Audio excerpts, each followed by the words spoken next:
Welcome to another exciting edition to Grove City Hockey Presents Hockey in our neck of the woods, and you, sir, were a very talked about person towards the end. I'm a fifth-year senior, kind of. Well, it's my sixth year of college. Incredible. Hey guys, we want to say thank you to our sponsor, Cut Shield, for bringing you this episode.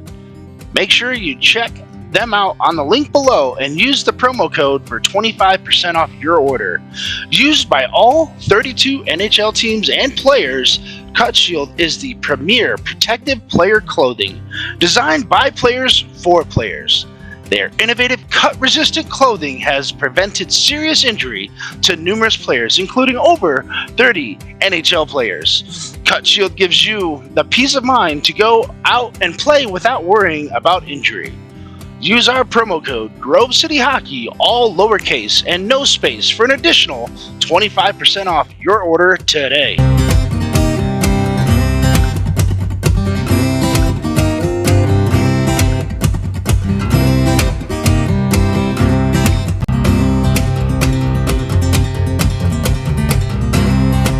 Welcome to GCH Podcast. I'm your host, Ben W. Stocking. With me is a very special guest. I've got Robert Morris, head coach, T3 captain of the Grove City Thunderbirds, Bryan Byrd. Coach, how you doing today? I'm doing pretty well. Excited to be on. Appreciate the invite. Well, I appreciate you taking the time. I know it's past your bedtime. That was a joke you made at your expense, and I'm going to capitalize on it. Oh, yeah. No, it's definitely past my bedtime. Wait, yeah. 6 a.m. practices come pretty early. Yeah. I get up at 6 a.m., but I have a 5-month-old who says, "What's sleep?" Yeah, they dictate the sleep schedule, not you. Yeah, she's a night owl for some reason, and I blame her mom, and her mom loves sleep too. And I go, "What are you doing to us?" So it's always exciting. Yeah. So, Coach, tell us a little bit about yourself. How did you fall in love with the game of hockey, or more specifically, how did you fall in love with roller hockey? Did you start out as a roller guy, or as an ice guy, and then transition to ice, or was it like, we didn't quite have the funds for ice, so we just stuck with roller? Tell us that story. Yeah, so I started. I mean, we always joke there's a picture of me skating on a pond in our backyard at about 3 years old, but I really didn't start playing until I was about 7. There was a local inline rink that around here where pretty much everyone in my area got started. It was concrete, outdoor wheels, crack at center ice. It was not the nicest place, but they didn't check your age too much. You were supposed to be 10 to play, and me and all my buddies were 7 years old playing in the league. So that's kind of where we started. And I started with roller hockey, and truthfully, I stuck with it, kind of as a cost-effective alternative. I mean, all the ice guys know it is not a cheap activity. I think I was talking to someone recently who I think their kid plays Penn's Elite, something like $18,000 a year. And my parents, they love me, but not that much. So yeah. we started with roller hockey, and I fell in love with it and stuck with it from there. So all these years later, I'm still at the rink more than my wife would care. Yeah. And which is crazy because my wife would be like, hey, you need to go to the rink sometimes. And I'm like, I'd rather be here with you. No, you need to go. I need some space. I need some away time from you. But no, and that's the thing about the Pittsburgh or even the Pennsylvania area. That East Coast area is a hotbed for youth roller hockey in and of itself. There's a giant league going on that, from what I've seen in the GCH emails, where I feel like there's about 20 to 30 teams. I could be exceedingly high on that number, but that's a pretty big league in that Pittsburgh area. Oh yeah, I mean, even from the time I first started doing travel, we probably had every organization around here had at least 2 teams in each age bracket. Once I got up to high school, the PIRHL at the time I was there, which was a little while ago now, I think they had north of 100 teams between elementary, middle school, and high school playing. So it was a great place to play. There's a lot of really good players around here.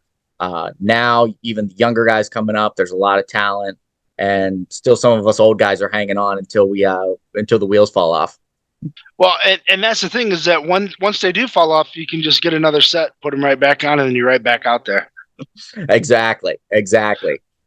Is this where we ask for the wheel sponsorship, or should we just be a little more subtle about it? Yeah. No, right? Yeah, so hey, Lebda, Connex, if you guys are listening, hey, us old guys could use some wheels. Yeah. But no, in all seriousness, so tell us a little bit about your playing career growing up from there, and then how you transitioned to high school. Did you do any other sports outside of roller? I have to think that you tried at least some other sports, maybe a little soccer, maybe a little football, maybe baseball, t-ball. Yeah, for sure. My dad especially, he was the sports nut, and he pushed me to do a little bit of everything. I did soccer till I was maybe 10 years old, and baseball, I think I stopped when I was 13, 14, something like that, right when everything was getting serious, and you kind of have to pick what sport you stick with. So I was always active doing other sports. Even that's something as I've gotten a little older, I've learned. I mean, me and my wife play in a co-ed volleyball league.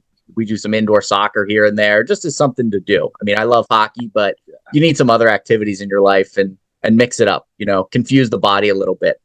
We joke, we've done a couple indoor soccer games, and one of those, I'm like, I'd rather play 10 hockey games in a row than one soccer game. I'm dead tired after that. So that reminds me of of my time overseas in Africa.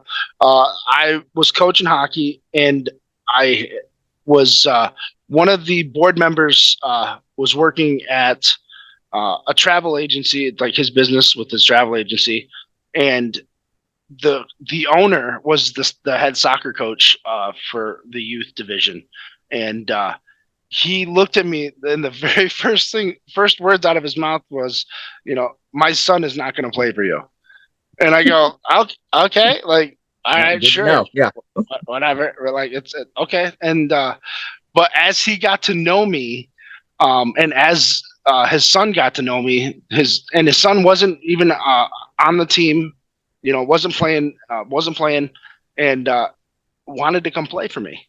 And his dad reluctantly agreed, and so he forced me, not necessarily forced me, but he said, "Hey, you're going to come play with me in this soccer tournament."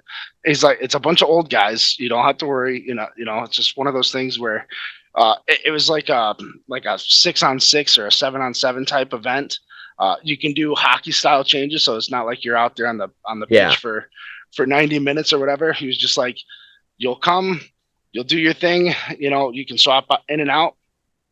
And he played professionally, for not for Hamburg, but in the German leagues. And he goes, he knew what he was doing. He knew what he was doing. And the last time I had played soccer, was of course in school at 10 years old, and I didn't touch, like, I played a little bit, for here and there, for gym class and stuff, but I didn't touch a soccer ball until my senior year in high school. Then I was like, you know what, I want to play, and my mom said no.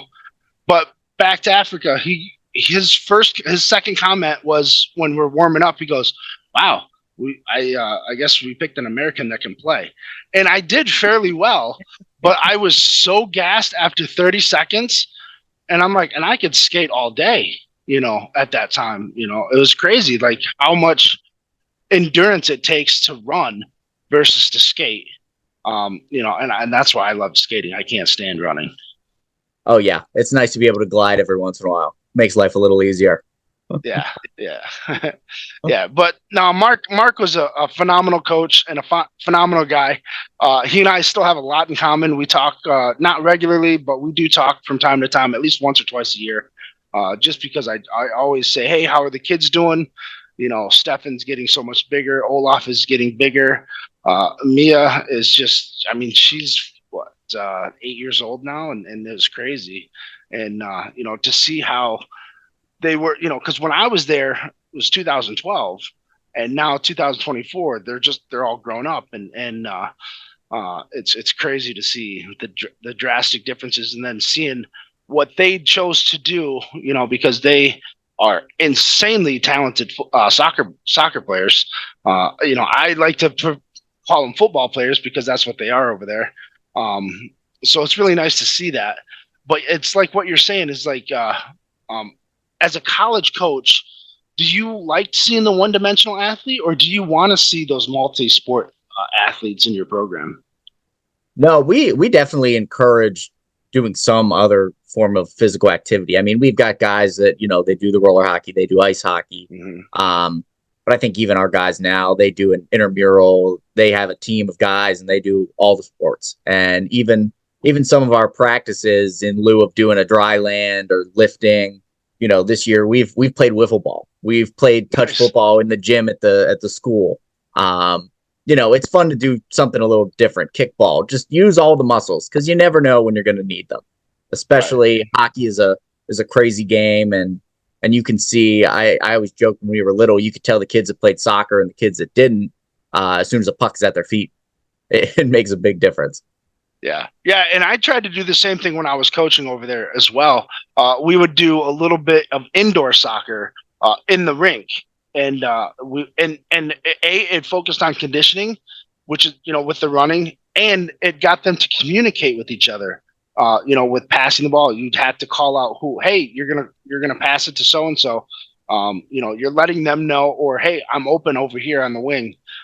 It was one of those things where some of the other parents didn't quite understand the mentality behind it, but once they started to see the progress that it made on the floor, in the rink, it was pretty nice to, they finally started to come around a little bit. Oh yeah, definitely. I mean, it gets them working together, and that's really the most important thing. And as a coach, having camaraderie on the team makes things a lot easier. If everybody is actually cares about the result, not the stats and dumb things like that, then it helps the team and in whatever activity you're doing. So it's good to do something different, because a lot of these kids get burned out on it too. Like I said, we've got guys doing ice hockey, and their schedule, if they're playing both, is a Monday, Tuesday, Wednesday practice, each one at 6 a.m, and then weekend games. And at some point, no matter how much you love anything, you need a break from it. I think we've all been there. Even with hockey, after a weekend where you play 7-8 games, it's nice to have a couple days off. Yeah, for sure. Because I don't know about you, but I'm not willing to go back in and watch game tape of those 6, 7, 8 games that I just played, 24 hours ago. I need to get that mental break, even because what I think happened may not actually be what actually happened. It's one of those things where, as a coach, you have to try to, reassess everything after you've had a chance for it to clear out, so you can go look at it from a fresh set of eyes. It's kind of like when you're writing a paper, your college essay or whatever. You put it down and let it, don't look at it for, 40, 50, 60 minutes, and then you've completely forgotten about it. Then you come back and you take a look at it, and then you go, oh, hey, wow. This can be taken out. This can be taken out. This does not make any sense whatsoever. And then you can do that same principles with the watching the games over again, right? Yeah, what's the term? Paralysis by analysis, right? Sometimes watching too much and doing too much, it freezes your brain. And especially right after a game, the heat of the moment, the adrenaline's going. Sometimes it's best to come back 24, 48 hours, whatever it might be, and really be able to assess what happened. Yeah. So now, when you guys have your weekend tournaments, you obviously have some sort of, I'm assuming you have some sort of camera crew working to capture the video, so you can have some classroom discussion, is what I like to call. I don't know the terminology too much. Where else out? That's kind of what I just use, because I didn't have the ice hockey, knowledge. I just kind of was like, I kind of got thrown into roller hockey late in life. So like I wrestled, all through, 8th grade, all through my senior year. I was a 3-year varsity letter winner, but played hockey just to kind of pass the time with my buddies, because that's what they liked. I got to the point where I'm like, hey, I really want to challenge myself with this sport. And so I just went and found a league that where I could challenge myself, get better. Once I started dominating that league, after one season, 1 or 2 seasons where I'm, okay, 8 games and I'm at like 52 points, I got to go find something else that's going to challenge me. So that's when I kept moving up, and then I was able to play in Major League Roller Hockey, where I played quite a few games, but had like 1 or 2 goals, which to me that was the most fun, because A, it really challenged me, and B, I'm playing against some of the best of the players in the country. Yeah, well, that's kind of part of what makes, not to change subjects, but MIHA so great is, and hockey so great as a whole. And, think of wrestling at this point in your life, there's no adult league for wrestling. That's, drunk idiots at the bar. That's when those skills come out. But, you can find hockey. I love to tell this story, and it's, I play on a very average ice team. And our goalie, I played on the team because it was my dad's team. And when I turned 18, I was like, oh, this is really cool. I can play with my dad. He's since retired, but the goalie we've had all these years has not. He's 65 years old. That's awesome. He just came in the locker room the other day and he's like, hey, Brian, I'm retiring. I'm like, oh, from hockey, do I need to find a new goalie? He's like, oh, no, from my job. He's like, I can focus on hockey now. But he always told me, I'm like, how do you keep playing so late in life? And he goes, I never stopped. And he always had a place to do it. So that's the beauty of the sport. Well, and that's one thing that I don't know. I don't know how old you are. I'm going to be 42 this year, and what I've noticed is that the minute you take, like, because I took a small break from hockey, in my early 20s. I want to say for like 2 years, and then tried to get back into it. And man, my body was so stiff and sore for those first couple of weeks. After that, then I took another minor break when I got injured. I had to, because once you get hurt, you have to recover. Recovery is more important than anything, because A, you want to be able to have normal range of motion, range of function after any type of injury. But if you don't allow yourself to heal, you'll never have that full range of motion. It's one of those things where we're not professionals either. We all have day jobs. Like I said, MIHA and coaching college is all great, but doesn't pay the bills. And not yet, but it will. Maybe one day, but it's coming, but we won't see it. Yeah. I joke, in beer leagues and MIHA and things like that. Like, I can't get hurt. I can't show up to work on Monday looking like an idiot, meeting with clients and looking like I have 12 stitches across my face because I was hacking and whacking over the weekend. It's just not worth it. Right. It's just one of those things where it's like, no matter how hard you and then that's some of the things, like, what I've also noticed though too, when I was reffing, because I'm like, hey, I'm going to figure out, I like being at the rink. I'm going to ref for a little bit. But that was the one thing that you noticed, like, you would call a penalty and they're like, what are you, blind? And you start getting all this abusive official stuff going on. And you're just like, but we're not paid for this. Like, I mean, the refs are, but you as a player, you paid to play and you're acting a fool. Like, when you watch your favorite team, whether it be the Penguins, the Wings, the Avalanche, the Sharks, or Toronto. Not the Sharks. Yeah. Well, but you know what I mean? It's just like one of those, somebody out there's got to be a fan of the Sharks. It's just what came to my mind. I could have said the Senators. But they don't act like that towards the officials. So why do you feel like it's okay to do that? No, I wish I had the answer. We'd have a lot more referees if I had the answer to that. For sure, but if you look back from, philosophically, I look at it and I go, wow, this person must not have anything else going on in their life that is worthwhile, where they think they have to be this serious about this particular game. Yeah. Well, you've got crazies in all facets of life, That's and true. there's no way to avoid it, unfortunately. But Yeah.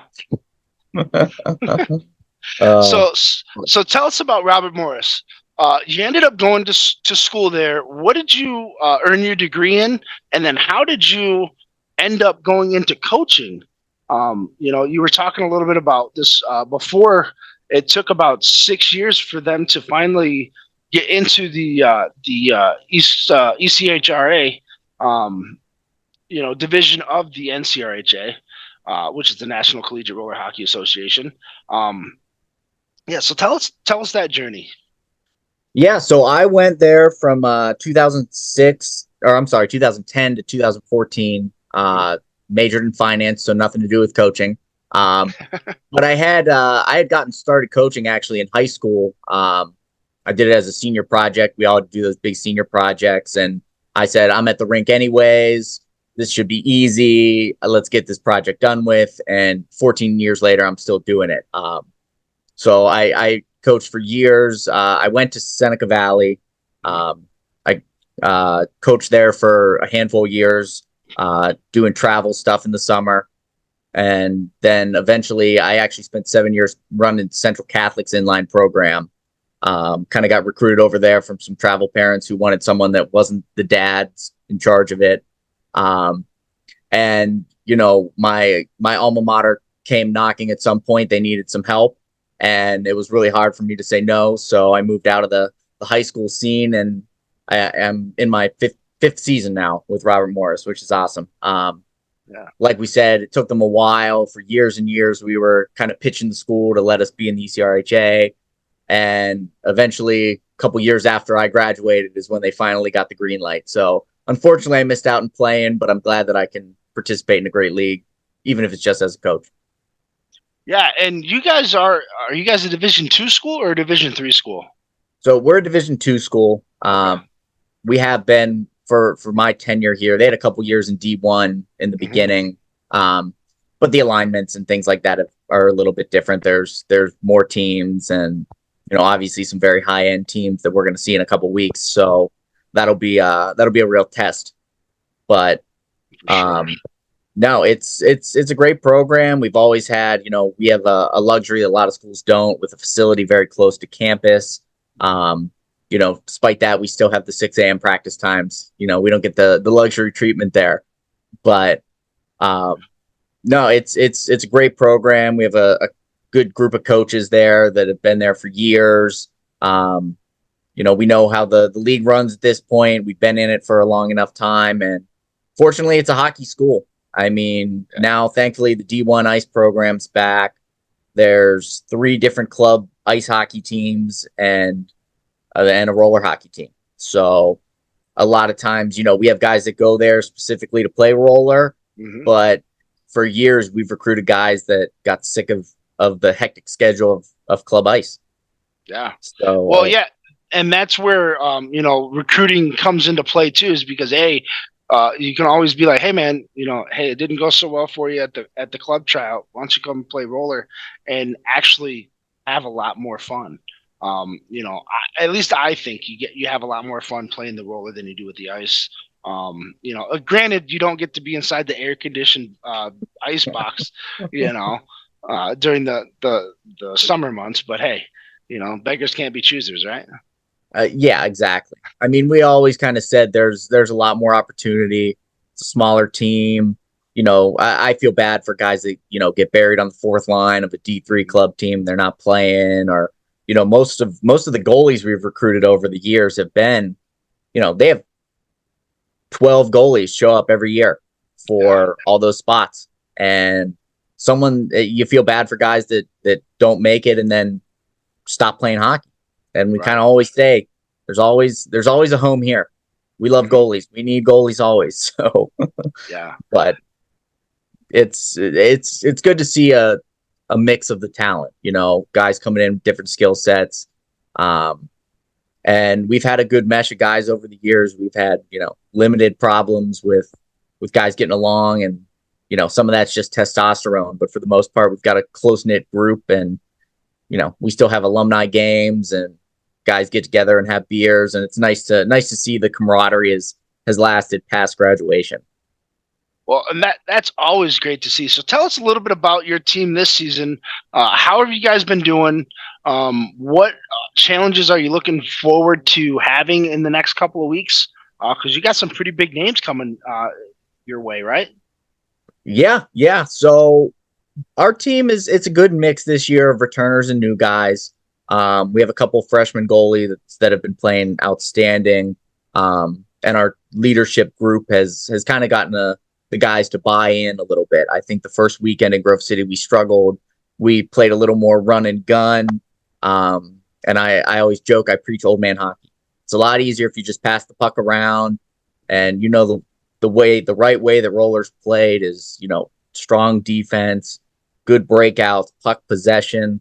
Mm-hmm. I always joke, I had a coach in high school, and I hated when he said it. He's like, and he didn't know much about hockey, but he would always say, this is a lot more like basketball, guys. This is like basketball. And we were like, no, it's not. The sports couldn't be any more similar or any more different. Right. And years later, I'm like, I think he was actually right. No. When you see the good teams play, they win because they have the puck for 80% of the game. Yep. Yeah, that was one of the comparisons too. One of the president of the World Wildlife Federation's Southwest chapter, Chris Weaver, when I was over there, that was his comparison.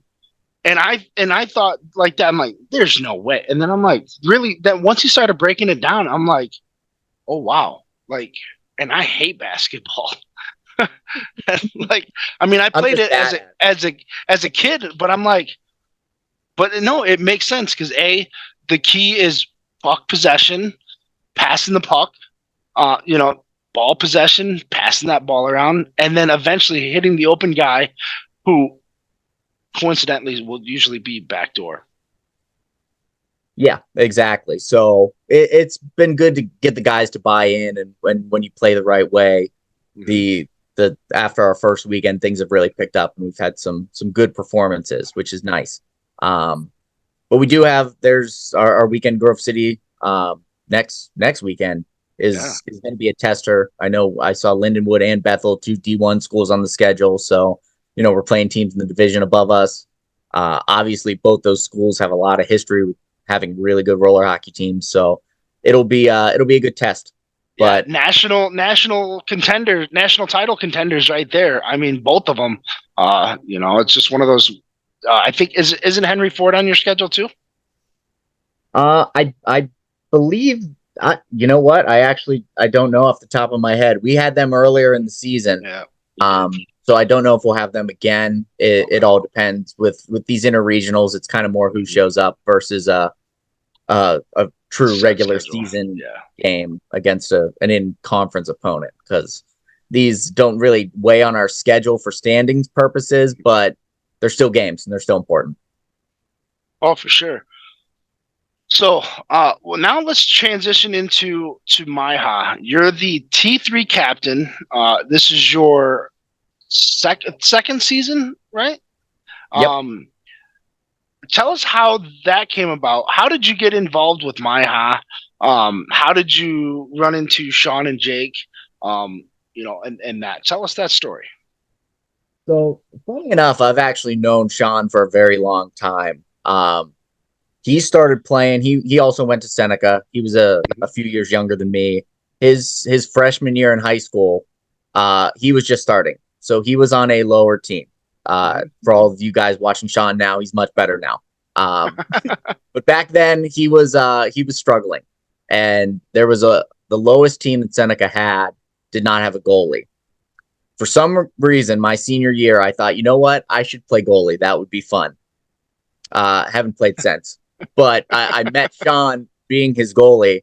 Now, fast forward 12 years later, I'm playing a beer league game, just a normal Wednesday night, and I see someone sitting up in the stands, and I'm like, I think that's Sean. And then I see him with a notebook. I'm like, what is he doing? And he comes over to me and a couple other guys that ended up playing, saying, hey, you guys are still pretty good.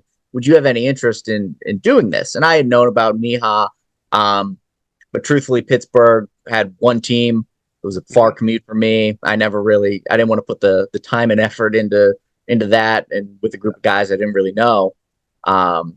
So after Sean's scouting session, I came to tryouts, and obviously we had a history, and right away he said, "Hey, I want you to have a leadership role and help out. Obviously, you're involved with hockey and you have been for a while. Any insight you have would be great." So ever since then, I've been loving it. It's a great time. I truthfully haven't played competitive hockey like this since I graduated college. There's just not the options. The odd tournament here, but nothing consistent.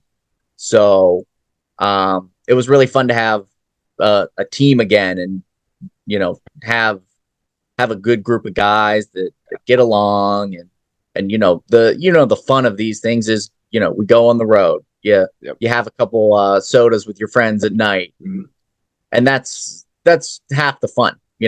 Hockey is, the sport is great, but the relationships and the camaraderie is truly it. I do financial planning for a living, and it's funny, sometimes I look at my practice and I'm like, half of these people now that trust me with all of their money are just guys I met in the locker room, guys I played hockey with. And it's funny, the relationships you build with guys on the rink make you trust them. What kind of guy he is. If he's, you're not hanging out with the guy who takes penalties all game long and is yelling at the refs and things like that. You can tell what kind of person they are by kind of the way they handle themselves in a situation like that. Right. So, so long story short, it's been great. I love being able to play some competitive hockey again, go on the road with some friends, enjoy myself, try and keep my old legs up with the 22-year-olds that were chasing around out there. Yeah. And now you guys are coming back for your second season, currently in progress right now. You guys won the T3B championship last year, correct? I think it was A. Wasn't it A? What? I should probably know that off the top of my head. We won. Know more than I do. we had a big trophy at the end, so we won something. Yeah. Well, so you're back defending your championship. You might have won the A. I think you guys won the B, if I'm not mistaken. I could be wrong. I'll take your word for it. Yeah. Yeah. We'll just go with it. But now you guys are defending your title. You already had one tournament this year. Didn't really quite go the way that you were expecting. What are you got 3 more tournaments to try to make playoffs. What adjustments have you guys been making to ensure that you guys are going to make the playoffs again? I mean, right now, I think it's just building a little more cohesion. The team we have this year is different than last year. I mean, Grove City, after a great inaugural season, we were able to double the size of the organization, making a T2 team, making a T5 team. But when you have more teams, you have a little less talent to spread around. We had a lot of guys that would have been playing on T3 last year that have moved up into T2. And we have some new faces on our team. So a lot of that is first tournament of the year. I never like to hold too much stock in that. We lost all 3 games in the first tournament last season. So obviously things turned around after that. But it's getting to know everyone. I mean, we're walking in that locker room and we're still trying to, know everyone's name. You want to get to the point where you know everything about them. And you feel comfortable with them on the rink and you know what they're going to do. But we certainly have the talent. We've added an ex-Robert Morris goalie of mine in net, some of the returning players. We certainly, we have what it takes. It's just with hockey, it's putting all the pieces together and putting the pieces in the right spot. Yeah. Now, and I was there last year for your guys' very first game, that very first weekend in Indianapolis. And I looked at Sean and I said, hey, man, you guys put together a hell of a team. You guys just need to learn that this isn't a rec league team or a rec league that you're playing in. These guys, will make you look silly if you slow play, if you don't play how you're capable of playing. And you got to do it every shift. You can't take a shift off, because if you take that shift off, you're gonna cough up 2-3 goals and then you'll never be able to recover. Yeah, exactly. And that's a big transition. A lot of the guys that at the start of last season had been playing men's league for years because that was all that was around and consistent. So it's a change. And, once you get used to it and get those competitive juices flowing again, that's when everybody seems to bring out their old talent. They look a couple years younger. Yeah, and then you saw that progression from each tournament on. You guys kept getting better. You guys kept winning games. You guys would have take a step back or two every now and then, but then you would regroup for the next game. And you guys never had from what I noticed, you never had like a long drought where you would go, hey, you may have lost back-to-back games, but they were very, very close games. And it was just a bounce here or a bounce there that could have changed the entire outcome of those games as well. Yeah, exactly. And that's what you want to do. In every game, you can't control bounces. You want to just make sure you're playing the right way. Everyone's doing their job and everyone's keeping their heads. And, sometimes the bounces go your way, sometimes they don't. And that's hockey. That's life. I always say, if you do the right thing, it doesn't always work out, but more times than not, it should. Yeah, I agree with you there. All right, well, Coach, I'm not going to take too much more of your time. I do have one follow-up question. What is your most favorite hockey moment or memory that you have that you would like to share with us? Well, so there's been a lot of them. I've been very, very fortunate to be a part of some great teams over the years, and in high school and travel, college, and even just coaching now. And there's been some big victories, but I kind of always go back to just when I was 19 years old, winning a men's league championship with my dad. And I always say, that maybe is a little bit corny, but there's a lot more sentimental value to something like that. Now that he's not playing anymore, we always kind of joke about that and talk about that. And I think that for me is always a big one that resonates in my mind. Yeah. And that's and not many people get a chance to play a sport with their parents. I know that my mom was a very big softball player. My stepdad, joined the church league softball, and I think my sister even played. And so I finally came home one year, and I was like, you know what? Let's play. All to play together. And I'll never forget my stepdad just being so thrilled for my home run out, because we had a one home run rule per game. And I can't think of his name. Mr. Whalen hit a home run like the inning before. The wind was blowing out. I just happened to get underneath it, and it just sailed over. And the ump called out. My stepdad was just furious because he had no idea what was going on as to why that was an out. I hit it over, dead center, and it was just one of those things where it's like, hey, it's fine. But I enjoyed that type of experience, playing with my mom, playing with my stepdad, and playing with my sister. So that's one of those, that's a memory that you're always going to be able to hold near and dear. Because again, it takes 18 years before you can play a sport with your parents, and to have your parents still playing when you're able to, in your early 20s, it's phenomenal. Yeah. I kind of always joke that I can't believe you keep playing this long. And now I'm thinking to myself, like, I don't know what's going to get me to stop.